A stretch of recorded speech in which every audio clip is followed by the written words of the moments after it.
So now I'm going to answer the question of what we mean by saying that the normal distribution is symmetric, okay? And so for our example, we're going to use the standard normal, okay?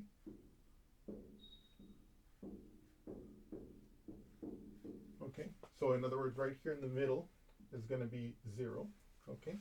Way out over here is negative infinity. You can never reach it, but we can imagine negative infinity is over here to the left, and infinity is over here all the way to the right, okay? So if this, so one of the most basic things we think about symmetry is, for example, let's look at, for example, a square, right? A square, for example, has, for example, a vertical axis of symmetry like this. Why? Because if I were to flip it like this along that axis, the square, all the points on the square would land on the square itself. Okay?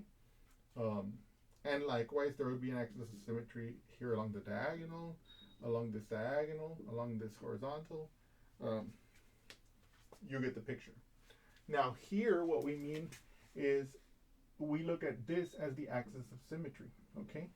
And that means that if I were to flip the normal distribution, it would look exactly the same. The points on this curve would match up with the points on the curve, okay? Now, obviously, you might be saying, well, what's the advantage of that? Or what's the implications of that? And so one of the implications is this. If this piece of the curve that's below 0 matches this piece of the curve that's above 0, then the areas under the curve have to match. In other words, okay, this will be one of the first things we get to, okay, and that is, let's call this number 1, the probability that of negative infinity less than 0 is equal to the probability 0 less than. Okay. So in other words, the probability that the normal random variable will take on a value from negative infinity to 0. Again, we're using the assumption that we're using the standard normal, okay? But so the probability that the normal random variable, the standard normal, will take on a value from negative infinity to 0 is the same as the probability that the normal random variable will take on a value from 0 to infinity. Now, what does this give to us? Well, as you might already imagine, let's let that value be x, right? So let x be the probability that negative infinity is less than the normal random variable is less than 0. Then, because this piece and this piece together constitute the whole thing, we would have x plus x equals 1. Okay? Why? Because the area under the whole curve is equal to 1. Okay? And because this area corresponds to the left, but it has the same value as the area to the right. Now from algebra, we know that this is 2x equals 1. And then if I divide both sides by 2, I get x equals 2 1/2. So in other words, what we can already see from just the symmetry here is that this probability is equal to 1/2.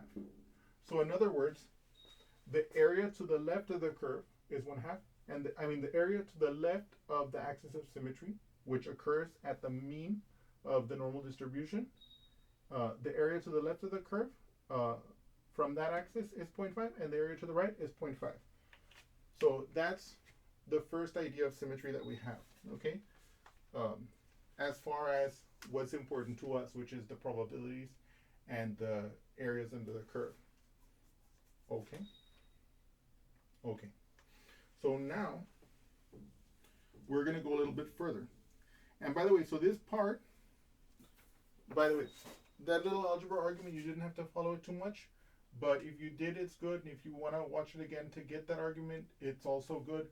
But it's not that important, okay? So if that was confusing, don't let it confuse you. But I want you to but I want you to see that that came from the symmetry that we got, that half of the area is on the left of the axis going through the mean and half of the area is to the right. Okay. So now I'm going to give a concrete case, okay? Now let's pretend that I pick this to be the value 1 and this to be the value -1, okay? So now another way we can look at symmetry is, well, the area to the left of -1 will be the same as the area to the right of +1, okay? So for example, the probability that -infinity let me not read it that way.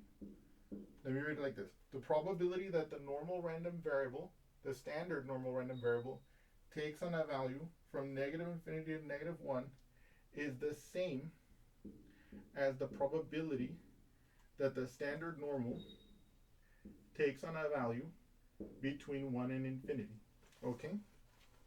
They're both. What I want you to notice about these points is that they're both 1 unit from the middle. Okay? And so you can see that this area to the right of that should be the same as the area to the left of that. That's another consequence of the symmetry. Okay? That's what we mean by the symmetry. By the way, I know this is getting a little bit long-winded, but I want you to bear with me. I'm going to do a couple more consequences of this. And then when we're tackling the practical problems, you'll see how sometimes I'll use the symmetry, okay? And you'll see that that's why I'm going into this discussion, because I want you guys to see what's going on here. By the same reasoning as we did here, well, the area here should be the same as the area here, if it is indeed symmetric. And so that's another way we can interpret the symmetry here, that the probability that the standard normal variable takes on a value between -1 and 0 will be the same as the probability that the standard normal takes on a value between 0 and 1. By the way, I want you guys to notice the way I'm saying this out loud. I'm not reading this statement as saying the probability that 0 is less than z is less than 1. I'm not looking at it that way. We have to remember that whenever we're discussing random variables, whether we're talking about discrete random variables or continuous random variables, that the language we use is, for example here, the probability that z takes on a value between 0 and 1. Because we always want to imagine that the random variable is kind of like the mathematical abstraction of like a dice, okay? Some experiment that's going to have a random outcome. So, and that of course, that experiment and the outcome is is analogous to when you roll a die and you look at what comes up, okay? Okay. So that's why I read it like that, okay? So in other words, okay, so using these two concrete examples here, what we were arguing is that by symmetry we mean if I'm taking the area to the left of a particular value, like let's say that's 1 unit to the left of 0, then I will have the area to the right of the value that's one unit to the right will also have the same area. And also that the area from the center to 1 unit to the left will be the same, the area under the curve I mean, will be the same as the area under the curve from the center to 1 unit to the right, okay? That's what I'm trying to say here, okay? And that shows you the symmetry. And of course, so let me see here. And so let me draw this picture here. This will make this more clear. And I want you guys to bear with me here, okay? Like, because I know that this can be a little bit confusing. Don't think for a moment that this is easy. And by the way, my drawings might not be perfect, but bear with me here. So what I am saying is this. If I take, this is the 1, like this. That shaded part will have the same area under the standard normal as this here. Yeah. Yes. Okay. Okay. And then what else do I want to say? And so now I used one as just a particular example, but now I want to generalize.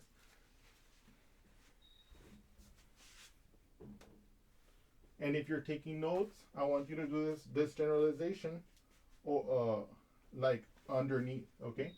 So don't like erase what you've drawn. If you've drawn these pictures, um, you can draw different pictures. Okay. And you're gonna draw a different, like you're gonna rewrite these equations to match what I'm doing here. Okay.